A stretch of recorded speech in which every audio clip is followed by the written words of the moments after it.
دوستوں اور بزرگوں، غیروں کی بات تو غیر ہے، لیکن رونا اپنوں کا ہے۔ غیروں کے لگائے ہوئے زخم انسان برداشت کر لیتا ہے، اپنوں کے لگائے ہوئے زخم برداشت نہیں ہوتے۔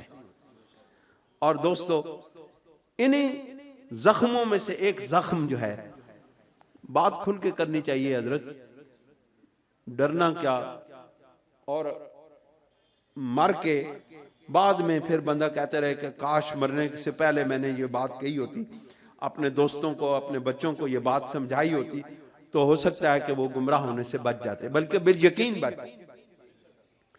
میرے سامنے یہ القول المعتبر فی الامام المنتظر، یہ جناب ڈاکٹر طاہر القادری صاحب کی لکھی ہوئی کتاب ہے، اور اس کتاب کے اندر جناب ڈاکٹر طاہر القادری صاحب نے، میں ان کا احترام کرتا ہوں، لیکن اختلاف رائے ہر جگہ پہ موجود ہوتی ہے۔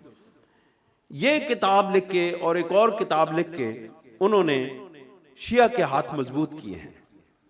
اور آپ یقین جانیے، آپ دیکھ لیں، جب بھی اہل تشیع میں سے کوئی بات کرتا ہے خلافت صدیق اکبر پر، تو وہ اسی کتاب کا حوالہ دیتا ہے کہ دیکھیں جی، یہ آپ کے اہل سنت و جماعت کے عالم ہیں، وہ حضرت سیدنا صدیق اکبر رضی اللہ تعالیٰ عنہ کی خلافت کو سیاسی خلافت کر رہے ہیں۔ ان میں سے چند ایک باتیں میں آپ کے سامنے پیش نہ کر دوں اس کتاب میں سے، تاکہ آپ کو معلوم ہو جائے کہ یہ کتاب کیا ہے۔ اس میں آپ لکھتے ہیں، حضرت سیدنا صدیق اکبر رضی اللہ تعالیٰ عنہ کی خلافت کو اس کتاب میں خلافت ظاہری اور سیاسی وراثت قرار دیا گیا ہے، اور اس کو خلافت سلطنت کا نام دیا گیا ہے، جو کہ ایک دنیاوی منصب ہے۔ اس کتاب کے مقدمہ کا ایک ایک لفظ اہل سنت و جماعت کے موقف کے خلاف اور شیعہ کے موقف کی تائید کرتا ہے۔ چند لائنیں ملاحظہ فرمائیں۔ آپ لکھتے ہیں کہ تین طرح کی وراثتیں رسول اللہ صلی اللہ علیہ وسلم سے جاری ہوئی۔ ایک خلافت باطنی کی روحانی وراثت، دوسری خلافت ظاہری کی سیاسی وراثت، اور تیسری خلافت دینی کی عمومی وراثت۔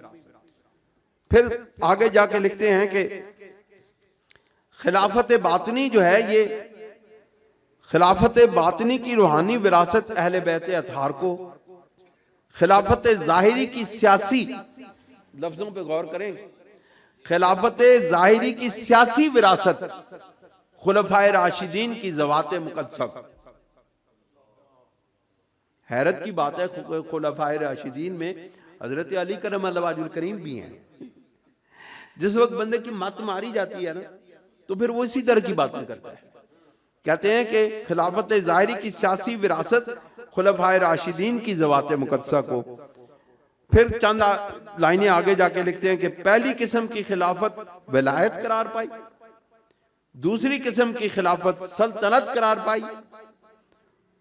پھر چند سطریں آگے لکھتے ہیں، لہٰذا حضور صلی اللہ علیہ وسلم کی سیاسی وراثت کے فرد اول، حضور صلی اللہ علیہ وسلم کی سیاسی وراثت کے فرد اول حضرت ابو بکر صدیق ہوئے، روحانی وراثت و ولایت و امامت کے فرد اول حضرت علی المرتضیٰ ہوئے۔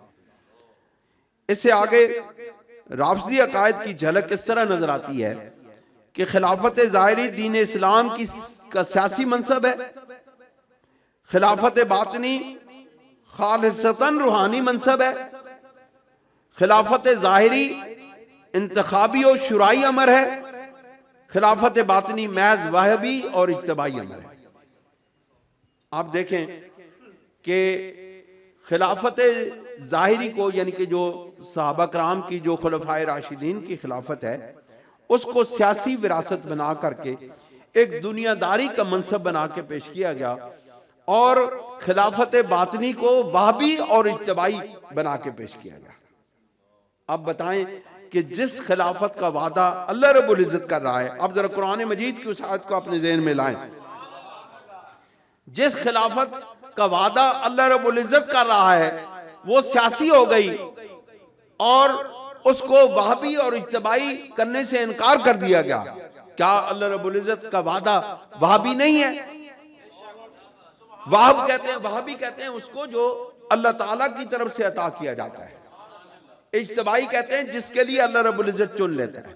اللہ رب العزت جب خود کہہ رہا ہے کہ وعد اللہ الذین آمنوا وعملوا الصالحات لیستخلفنہم، ادھر اللہ رب العزت کا وعدہ ہے کہ میں عطا کروں گا، لیستخلفنہم، ہم ان کو خلافت عطا کریں گے. تو یہ خلافت وابی نہ ہوئی؟ دوستوں اور بزرگوں، قرآن مجید کو سمجھنے کے لیے صرف علم نہیں چاہیے ہے.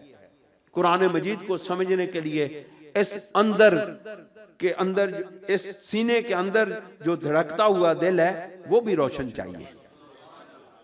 اور یاد رکھیں یہ دھڑکتا ہوا دل گوشت کا لوتھڑا ہے، لیکن جب کسی اللہ کے ولی کی اس پر نگاہ پڑ جاتی ہے پھر یہ روشن ہو جاتا ہے، پھر منور ہو جاتا ہے، پھر اس میں عشق رسول بھی آتا ہے، عشق صحابہ بھی آتا ہے، عشق اہل بیت بھی آتا ہے.